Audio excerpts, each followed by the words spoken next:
நட்புறவின் உடன்படிக்கை. அவர்கள் இருவரும் கர்த்தருக்கு முன்பாக உடன்படிக்கை பண்ணின பின்பு தாவீது காட்டில் இருந்து விட்டான். யோனாத்தானோ தன் வீட்டிற்கு போனான். 1 சாமுவேல் 23:18. நல்ல நண்பர்களை ஆபத்தில் அறி என்பது நம் மூதாதையர்களின் வாக்கு. இவ்வுலகிலே வாழும் இளைஞர்கள் பலர் குடும்ப உறுப்பினர்களை விட நண்பர்களை அதிகமாக நம்புவார்கள்.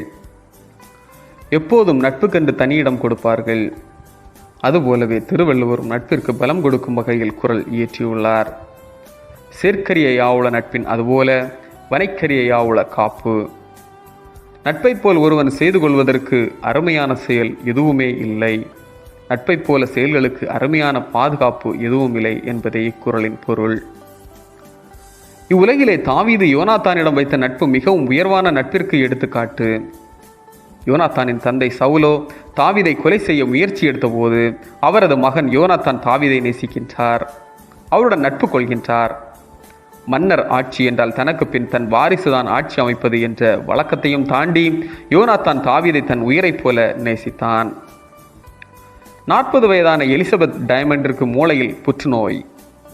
அவர் மரிக்கும் முன் தன் தோழியான லாரா ரூபினோவிடம் ஒரு உடன்படிக்கை செய்தார். தன் மரணத்திற்கு பின் தன் 4 பிள்ளைகளையும் லாரா வளர்க்க வேண்டும் என்பதே அந்த உடன்படிக்கை. சில மாதங்களில் எலிசபெத் மரணம் அடைந்தார். இப்போது அவரின் 4 பிள்ளைகளையும் லாரா பட்சபாதம் இல்லாமல் வளர்த்து வருகின்றார். இதுதான் உண்மையான நட்பின் உன்னதமான உடன்படிக்கை. தன் நண்பர் மரணம் அடைந்தாலும் அவருக்காக கொடுத்த வாக்குறுதியை இன்றளவும் நிறைவேற்றுகின்றார். ஒருவன் தன் நண்பனுக்காக தன் உயிரை கொடுக்கிற அன்பிலும் அதிகமான அன்பு ஒருவரிடத்திலும் இல்லை என நம் ஆண்டவர் போதித்தார். நல்ல நட்பை பேண நாமும் நம்மை தயாரிப்போம். ஜெபம்.